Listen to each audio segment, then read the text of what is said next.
Hello everyone and welcome back to my channel. Today we are going to talk about 5 business ideas which I'm considering right now. If you're new to this channel, I would just like to reiterate that right now my focus is to continue to work on my YouTube channel, but at some point of time in future, probably in quarter 1 or quarter 2 of 2026, I'm going to start my own business. But at the same time, I have started entertaining ideas on what probably I could work on. So if you're also in the same boat, if you're planning to start a new business or you're already into something, this video probably would be useful for you as well. So before we go into the 5 ideas, I just wanted to talk about 2 quick things which are being discussed in the startup business world or in any new business when we're trying to start. The first thing is about idea versus execution. So do we really need a very unique idea to be successful in business, or can we use an existing idea? I believe that it's not really about an idea, although having a good idea is okay, it's a good thing to begin with, but the ultimate thing is the execution. So if we know something, we don't do about anything about it, it's of no use. And many people probably would know about an idea, and if they do not execute it, it's of no use. So with that principle, my point is that I am not hesitant to share these ideas because I know that the key for success is in execution. So if somebody can execute something better than me, probably he'll be better in the business than me. But just knowing an idea is not going to like create any problem for me, or like it's not gonna help even anybody. It's all about picking up that idea, doing something about it, running over it, and then executing it. And more or less what happens, where I have seen with so many business, even if you know how for example Airbnb started or Facebook started, they start from one idea. When they start execution, they learn, no, this is not the right problem, probably we should work on a different problem. So that's what happens with an idea is only on a book. When we start executing on it, that's when we really learn that what is the real problem which we want to solve. So that's why I'm like totally open to share these ideas. Second thing which I want to talk about is, okay, should we do something which few people are already doing it? What if the competition is already there? So I think that's also something which is when we plan to start a business, we also think about this. Okay, let's for example, very simple example, there are so many real estate agents over there. Should I try to be a real estate agent? I think my view on this subject is that yes. For example, real estate, if there's so many real estate agents, one thing is 100% sure, that there is a demand in the market. And if there is a demand in the market, that's why there are so many real estate agents over there, and maybe 90% of them are not good. So you can still be a real estate agent, although I'm not trying to do that, so that's not using the word I. But one can still be a real estate agent. He or she can really be a good one, maybe in the top 1% in giving the services what is required, by the customer. So I think that's my goal. So I don't fear competition. So the business ideas which I'm going to discuss, for few of those, I know there is already some players already there. And actually, if you have a competition, that also kind of validate the product, that there is a demand for it. If there is a no competition, if it's a brand new idea, I will probably be more hesitant, because I don't know if there is the demand for that idea. So it'll actually add a little bit more layer into execution. For example, we first have to validate if are people willing to pay for this product or service. So I think competition is a good thing. I'm not like worried about that part also when I consider these ideas. Okay, so let's get into the 5 business ideas which I'm considering right now. The first one is from like the franchisee world. There are 2 franchises which I think, if I would have to start my business, I will definitely consider those. The first one is Metal Supermarkets, and the second one is Sphereon Consulting. It's like a staffing company wherein you can have staffing people from IT, from hospital management, or in general construction or commercial support. So these 2 companies, Metal Supermarkets and Sphereon Staffing, they both are like kind of growing companies. They both have pretty good average revenue. I think more than 2 million in both the cases. The business profit margins are also good. There is a little bit more investment in the Metal Supermarkets, but we can always get a loan from SBA on that. On the other hand, Spherion doesn't have a lot of investment to begin with, but it really requires a little bit more experience and more of a hustle to get successful. So both of them are really good business models.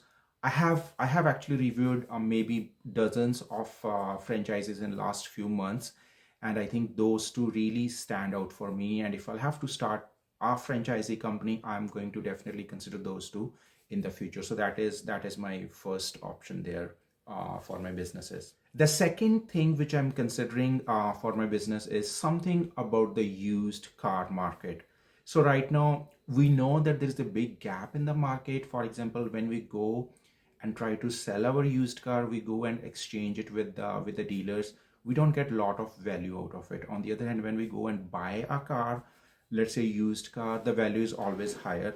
So there is a lot of gap in terms of in terms of when we're trying to sell a car, a used car, or when we, let's say, we're planning to upgrade. On the other hand, the prices when we try to go and buy a used car, it's on the higher side. So there are a few players over there which are actually trying to club this gap, wherein they make owners directly interact with the other owners, and that way the middleman can be removed. But I think there is a lot of opportunities in there, because in general people do not buy directly from the other owners, because there are a lot of things which need to be done there. They do not trust how the car would be, so the inspections which needed to be done, then there is documentation. When we buy it from the dealers, everything is done by the dealers. So there are a lot of things over there which are not really there. So there are two kind of things which can be done in here: a marketplace where buyers and sellers can list their cars. There are already few marketplaces, by the way, but I think maybe which actually validate the idea that there is a demand over there. So it's not something which is absolutely new. So that's something which I'm considering. The other part is, if I am a seller of my used car, there are not a lot of people out there who can help me sell it directly to the other owners so that I can make more money of selling this car. So there is not a service oriented businesses who can provide this service, that okay, I will help you sell your car, and whatever money you'll make more than what you will sell it to a dealer, we'll just split that profit. So there is some sort of I would say market out there on the services side. Number three, third idea which I'm considering, we know that our economy, US economy, or in worldwide, has changed a lot in terms of gig workers in last few years, or I would say last 10 years or so. So there are a lot of Uber, DoorDash drivers out there. And at the same time, there are a lot of small businesses who are struggling to get more sales out there. So I was like speaking to a couple of them. I think in general, when we're trying to start a business, the definition of business is you try to solve somebody's problem. So right now, the problem of small businesses is that they do not have, they always want to have more revenue, right? So they want more customers. On the other hand, the problem with the gig workers is that they're going from one door to another. Let's say DoorDash, for example, they're going from one door to another, and they're making like little bit more than the minimum wage, but they're not able to really increase their income. What if we have something for, and I know that pamphlet marketing is still a huge thing. We know in the type of internet probably the pamphlets do not work, but there are small businesses, lot of small businesses who still use, for example, they use USPS to send pamphlets to different to all the homes. So there is a lot of scope in pamphlet marketing, wherein a small business can print physical pamphlets, and they can use the gig drivers to deliver those pamphlets to other users.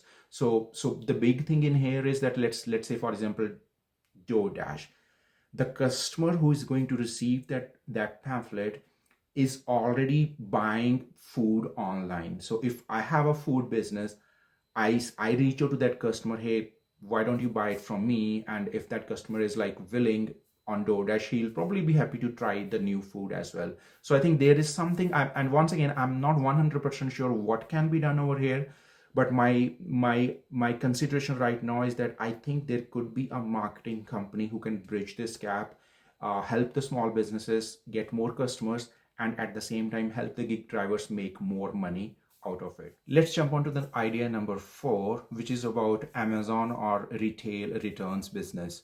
So right now we know that in quarter 4 every year there is a huge sales from all the retailers, and what happens after that sales is that there are huge amount of returns as well.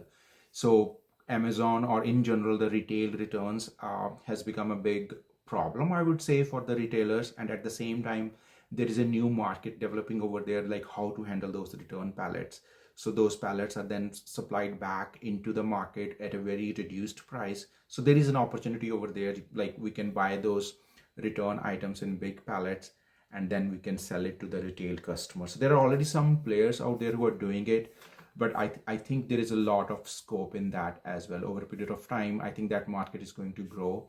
I'm definitely considering to see how we can do it. There are multiple ways we can do it. For example, we can buy physical pallets. Maybe it's a good thing to start with buying some few pallets and trying to sell them online, maybe on eBay, and then making sure you have your own website. And over a period of time, it could be a marketplace where other people can buy pallets and list their pallets over there. So I'm just exploring that right now. I'm just sharing it here, that's something which is, I think, probably is a growing market. Idea number 5, which I'm considering right now, is Turo. Turo is a car rental website. You go over there, you can list your car and others can rent your car from you. So if somebody is renting it from, let's say, Enterprise, if they're spending $150 over there, on Turo they can rent it for $80. And at the same time, it all started when you have a car which is not being used, so you can list it over there. But there are so many people out there who are actually like buying cars right now to list it on Turo. One interesting thing which is already happening over there is on the luxury car sites as well. So there are a lot of people who are actually trying to do that, like buying a luxury car and putting it on Turo for rent. It could be 7-seater car as well, which it really depends which area one is. But I think that's also something. The return on investment on buying that car is good. That's what I have seen. There are a lot of people who are trying to do this. I have explored this market a little bit. So for example, I have explored the used car market. So it's really possible that you negotiate a good price when you try to buy it from an owner, a good car at a good price, and then list it on Turo. And then one can grow his or her fleet to make it big.